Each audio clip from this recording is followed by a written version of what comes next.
আসসালামু আলাইকুম। আমি সানজি বলছি সানজিস ফ্যামিলি থেকে। কেমন আছেন সকলে? আশা করি সকলে ভালো আছেন, সুস্থ আছেন। আলহামদুলিল্লাহ, আল্লাহর অশেষ রহমতে আমরা সকলে বেশ ভালো আছি। ঈদের পর বাবার বাড়িতে বেশ অনেক দিন থাকা হয়েছে, আর এখন তো শ্বশুর বাড়িতে চলে এসেছি। আর তারপর দিনই সকালবেলা খুব সকালে তাড়াহুড়া করে উঠে কাজকর্ম কিছুটা কমপ্লিট করে তারপর চলে গেছিলাম কিছু কেনাকাটা করার জন্য। আর কেনাকাটা কমপ্লিট করে যেগুলোর জন্য আসলে গিয়েছিলাম প্রয়োজনীয় জিনিস, সেগুলো নেওয়ার পরে গিয়েছিলাম একটু ঘড়ি নেওয়ার জন্য। আমার জন্য একটা ঘড়ি নিতে গিয়েছিলাম। প্রথমে এক দোকানে গিয়েছি, সেখানে ঘড়িটা আমার ভীষণ পছন্দ হয়েছিল, কিন্তু দেখা গেছে যে দামাদামিতে সেরকম বনেনি। আমরা মধ্যবিত্তরা দামাদামি ছাড়া জিনিস কিনতে গেলে অনেক বেশি চিন্তা ভাবনা করি। পরে সেই দোকান থেকে বের হয়ে আমি ওই দোকানটায় গিয়ে ঘড়ি পছন্দ করি। প্রথমে দুইটা ঘড়ি পছন্দ করি। ওই আমি যে হাতে পরেছিলাম সেই দুইটার মধ্যে একটা নেওয়া হয়েছে, পরে আবার দেখিয়ে দিব যখন আমি কেনাকাটা কি করা হয়েছে সেগুলো দেখায় তখন। আর যে কালো ঘড়িটা দেখেছিলাম সেটা আমার কাছে ভীষণ ভালো লেগেছিল, তবে ওটা বোরকার সাথে পরলে আমার কাছে ভালো লাগতো। তবে আমি যেহেতু ড্রেসের সঙ্গে ম্যাচ করে নিতে চাচ্ছিলাম ঘড়ি, সেই জন্য ওই কালারটা আর নেওয়া হয়নি। আর তারপর বাসায় এসে দুপুরে খাওয়া দাওয়া করে হালকা খাবার খেয়ে নিলাম। আর এখন রেডি হয়ে নিচ্ছি, একটু বেড়াতে যাওয়া হবে, কারণ ঈদের পর থেকে তো আর বাবার বাড়ি ছাড়া আর কোথাও যাওয়া হয়নি। সে কারণে এখন আবার একটু বেড়াতে যাওয়া হচ্ছে। তো আমরা তিনজনের ড্রেস বের করে নিয়েছি, আর সেখানে তো আর থাকা হয়নি, রাতেই চলে এসেছি। এখন দেখাচ্ছি আমাদের আজকের কেনাকাটা। আজকে মেনলি গিয়েছিলাম এগুলো কেনার জন্যই। আমার ননদের বিয়ে হয়েছে কিছুদিন আগে, সেখান থেকে গিফট পাওয়া হয়েছিল, তবে গিফট যেগুলো দিয়েছিল সেগুলো আমার আছে। সেই জিনিসগুলো আবার সেম ডিজাইনের কালারের মধ্যে আছে, সেই জন্য আর ওগুলো না রেখে আমি সেটা চেঞ্জ করে আনতে গিয়েছিলাম। আর সেখান থেকে একটা মগ এনেছি, আর মগটা ভীষণ ভালো লেগেছে। একেবারে হালকার মধ্যে বেশ বড় মগটা, আর এটার সাইড দিয়ে একটু ডিজাইন করা আছে। এটা একটা মগ, এটা 100 টাকা নিয়েছে। আর এখানে গ্লাস সেট নেওয়া হয়েছে, এখানে আছে 6 পিস গ্লাস। আর এগুলো একটু নর্মালের মধ্যে নেওয়া হয়েছে, যেহেতু যে বাজেটের মধ্যে গিফটগুলো আনা হয়েছিল সেই বাজেটের মধ্যে আমি থাকতে চাচ্ছিলাম, এর উপরে যেতে চাচ্ছিলাম না।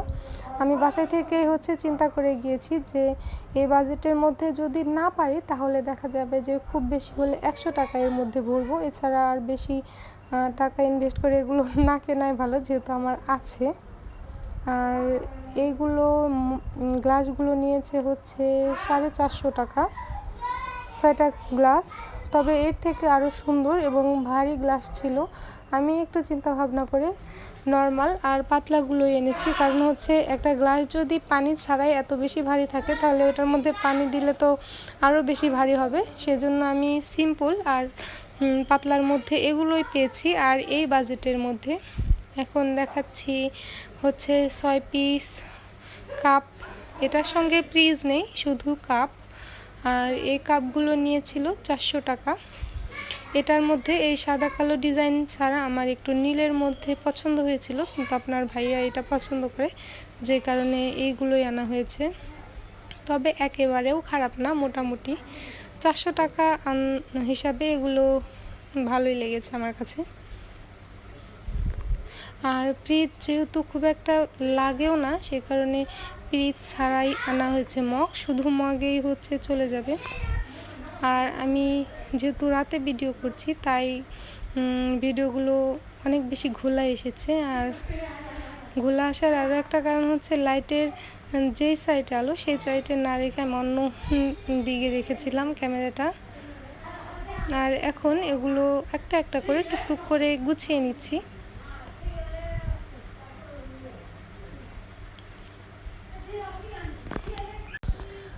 আমি কাচের জিনিস নিয়ে একটু বেশি ভয় পাই, আর দেখা যায় যে আমি কাচের জিনিস যখন গোছাতে যাই তখনই কিছু না কিছু ছোট একটা অ্যাক্সিডেন্টও হতে যাবে। আর এখনও দেখিয়ে দিলাম যে কী হতে যাচ্ছিল। আর এই ড্রেস পরেই হচ্ছে আমি বেড়াতে গিয়েছিলাম, এটাও নতুন নেওয়া হয়েছে, সেদিনই হচ্ছে নিয়েছি আজকে সকালবেলায়। আর এই ড্রেসটা পরার পরে দেখা যায় যে নিচে যে ঘন্টির মতন আছে সেগুলো খুলে এসেছে। ওটা যেহেতু লেচের মতন একটা আলাদা কাপড়ের মধ্যে সেলাই করা নেই, তাই হচ্ছে এগুলো খুলে এসেছে। এখন এক একটা করে এগুলো লাগিয়ে নিব। আর কিছু তো হারিয়েও গেছে, হাতা আর হচ্ছে সামনের অংশ থেকে খুলে গেছে, সেগুলো আর আমি খুঁজে পাইনি। আর এখন যে বুকের মধ্যে লাগানো আছে 3টা করে, এখান থেকেই খুলে নিব। এখান থেকে খুলে নিয়ে তারপর হচ্ছে নিচে ঝুলুমে আর হাতার মধ্যে লাগিয়ে নিব। এখানে 3টা করে আছে, আমি এখানে 2টা করে রাখবো। বর্তমানে আমার এই কালারটা এত বেশি ভালো লাগছে যে কি বলবো। আমি কাপড় কিনতে গেলেও আমার এই কালারটাই চোখে পড়ে, 3 পিস কিনতে গেলেও এই কালারটাই চোখে পড়ে, কি যে একটা অবস্থা। আর এখন এগুলো খুব ভালো করে শক্ত করে সেলাই করে নিব, যেন বাকি যেগুলো রয়ে গেছে সেগুলো আর খুলে না পড়ে যায়। তো এখানে জামাটা সেলাই করতে করতে প্রতিদিনের সেই পুরনো কথাটি বলে নিচ্ছি আরও একবার।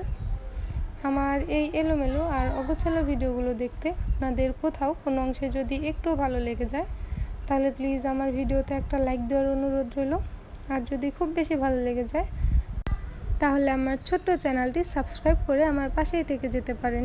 আপনি যদি অলরেডি এই কাজগুলো করে থাকেন, তাহলে আপনাকে জানাচ্ছি অসংখ্য ধন্যবাদ। আপনি যদি প্রতিনিয়ত আমার এ ধরনের ভিডিওগুলো দেখতে চান, তাহলে আমার ছোট্ট চ্যানেলটি ভিজিট করে আমার চ্যানেলটি সাবস্ক্রাইব করে আমার পাশেই থেকে যাবেন। আর এখন এসেছি তারপর দিন সকালবেলা, আবার একটু রেডি হচ্ছি, আবার একটু যা হবে। আসলে কিছুদিন ধরে একটু ঘোরাঘুরির মধ্যেই আছি। তো এখন আজকে সকালবেলা মা আর ছেলে মিলেই হচ্ছে রেডি হয়ে নিয়েছি। আর বাসায় এসে আগের দিন দেখিয়েছিলাম যে একটা পাখা বানাচ্ছি, সেই পাখাটা আজ কমপ্লিট হয়ে গেছে। বেশ অনেক দিন আগে এই পাখাটার হচ্ছে রং করে রেখেছিলাম। এটার হচ্ছে রংটা মনে হয় 1 বছর হবে করেছি। আর যেটা পাখা বানিয়েছি, যে গোল চাকটা, সেইটার তো আমি 5 বছর ধরে যত্ন করে রেখে দিচ্ছি এলাম এটার পাখা বানানোর জন্য। আসলে ধৈর্যে অনেক কিছু পাওয়া যায়, সেটা হচ্ছে এই পাখাটা দিয়েও বুঝাচ্ছি। 5 বছর আগে আমি চাকটা রেখে দিয়েছিলাম পাখা বানানোর জন্য। আর 1 বছর আগে আমি কাপড়টা পাই, এটা হচ্ছে টুকরা কাপড়, কেনা না। এই কাপড়টা হচ্ছে আমি মায়ের বাড়ি থেকে নিয়ে আসি, আর এরপর আমি এখানে বসে বসে এই রং করি। আর রং করার পরও আমি 1 বছর রেখে দিই। আর এখন সময় হয়েছে, এখন এটা বানিয়ে নিয়েছি। কিন্তু পাখা তো বানানো হয়েছে, কিন্তু ডাট লাগানোর জন্য ডাট পাচ্ছি না। আর এটা একটু বাঁকা ছিল, মাঝখানের অংশটায় হচ্ছে আমি সেই জন্য সুতা দিয়ে শক্ত করে বেঁধে এটাকে কিছুটা গোল করার চেষ্টা করেছি। এখন হচ্ছে দূর থেকে দেখলে এটা বোঝা যাচ্ছে না, কিছুটা গোল হয়েছে শেপ। আর যেহেতু ঝুলমিতে 2 ধরনের কাপড় দিয়েছি, আমি হচ্ছে 2 ধরনের কাপড়টা এভাবে দিতে চাইনি, কিন্তু হচ্ছে এরকম হয়ে গেছে। তারপরও মোটামুটি ভালোই লাগছে। আপনাদের কাছে কেমন লাগছে কমেন্ট করে জানিয়ে দিবেন। তো আজকের মতো এই পর্যন্তই থাকছে। আল্লাহ হাফেজ।